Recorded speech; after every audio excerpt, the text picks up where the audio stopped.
Welcome back to OpenLine. We're going to be throwing some numbers and dates at you here real quick, so get your pen and paper ready. If you're interested in meeting with someone one-on-one, you all have a schedule through January 31st of where you're going to be on a weekly basis. Lay it on me. So on Mondays, we're at the Hermitage Library from 5 until 8. Tuesdays, the Madison Library from 12 until 7:30. Wednesdays, the Southeast Library, that's in Hickory Hollow, that's the Global Mall area, from 10 till 3, and then from 5 to 7 by appointment. And we're also on Wednesdays at the Downtown Library from 10 a.m. until 4 p.m. On Thursdays, Green Hills Library from 5 to 7:30 p.m. and Bordeaux Library from 2 to 7 p.m.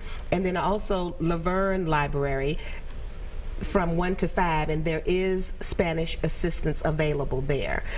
On Friday, Bellevue Library from 12 to 6 p.m. Saturday, Southeast Library from 10 to 4 p.m. and Sunday, Bellevue Library from 2:15 until 5. And I did want to say the Madison Library, the Southeast Library, and the Laverne Library does have assistance available in Spanish. Okay, that's very important. And you can either walk in during those times or you can call and make an appointment. Yes, and most people make the appointment because it just gives them a set time. They know when they're going to get in and get out. The walk-ins do have to wait. And if there's an appointment there, the walk-ins have to wait, and you kind of work those people in. Okay, so make an appointment. Make an appointment is really the best way to do it. And that means that you're going to meet with a navigator. When you say we will be there, a navigator will be there. A navigator will be there. What do people need to bring with them? So they need to bring social security numbers for everybody in the household. We need everybody's birth date. We need income information for everybody in the household. That could be W-2s, pay stubs, your tax return. If you're an immigrant or you're here legally, you need to bring your green card information or your naturalization certificate, anything that has information about your legal status in the United States. And that's about it. Okay. Oh, and please bring an email address. And if you don't have one, we can create one for you. But in order to do the online application, we have to have a valid email address that the person can access at the time that they're with us, because they have to verify that email address in order for the account to be created. Okay, so there will be computers at these libraries. And we have our own too. And you have your own too. So if they have an email address and you say they have to have access to it, they can log on right there and be able to say, they're welcome yes, to bring their own laptops too. Some people like to bring their own laptop. Yes, on your phone. On your phone. Okay, and you think maybe an hour to 90 minutes? An hour to 90 minutes. I think for a person that pretty is knowledgeable about insurance, may take an hour. If it's a small household, it may take an hour. The larger the household, the longer it's going to take, because we have to put in information for each person. Okay. So, a household of 4 people may take 90 minutes. Yeah. But could you get the process done?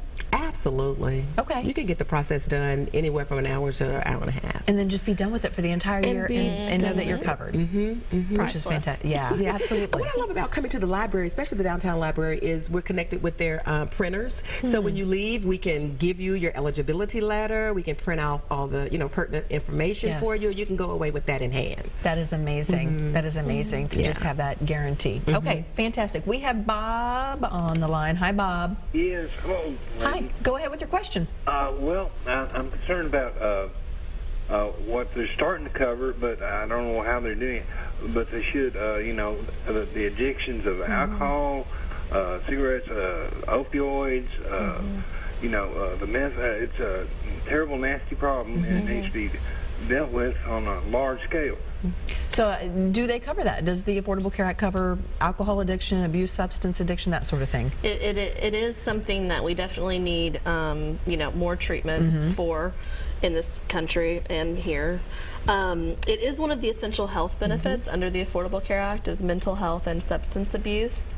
And a lot of times they're covered similar to how primary care is covered. So if you have a copay for your primary care doctor, you would have this similar copay to go see a mental health specialist or to get substance abuse treatment, and that could be outpatient treatment, inpatient treatment. So it's covered under every plan on the marketplace. It just depends, the rate it's covered at. Which level you're getting. Which is the case with anything. But you don't have to worry about, I need to get this specific plan that covers substance abuse treatment, because they're all going to cover substance abuse treatment. Okay, good information. I want to get to another caller before we have to wrap things up. I have, where'd I put it? Larry. Oh, Larry disappeared. Yep, Larry disappeared on me. So, Larry, I'm sorry we didn't get to your question. But what else have we glossed over that we haven't told people that really is important information? So we've been giving out a lot of The information. no-cost preventive care services. okay. I always like when I sit down with somebody, I always send them away with this sheet, which is the essential health benefits that each plan is going to cover, and then on the back of that, a list of no-cost preventive care services. And I absolutely love this. Is my favorite sheet to give people because when I give it to them, their eyes go, I can get do all that. of this for free. I mean, there are so many screenings and well woman visits and annual checkups and flu shots and they're no-cost preventive care services. And I love that. When people look at the list of things that they can get screenings for free, Yes. it's amazing. Because the idea behind the Affordable Care Act, one of the ideas was if we get people healthy, That's right. insurance rates will eventually come down. That's right. It'll be And cheaper to keep you healthy if we. And that's one reason why costs have gone up because That's everybody went to the right. doctor to begin That's with. right. Yeah. But Okay. when you can stay healthy by Yes. getting those preventive screenings and just kind of keeping yourself in check and not letting illnesses get to be chronic, Right. because you can go see about them, that's huge. Yes, absolutely. Let's go over the stuff that people need to bring one more time. And I got a question from Larry, and I think this kind of goes back to it. Larry was going to ask, does your citizenship affect whether you can sign up or not? You have to be here. You have to be lawfully present in the United States to be able to Sign up? access. Yeah. I mean, it makes sense. Yeah, and you have to be here longer than 5 years to get the TennCare.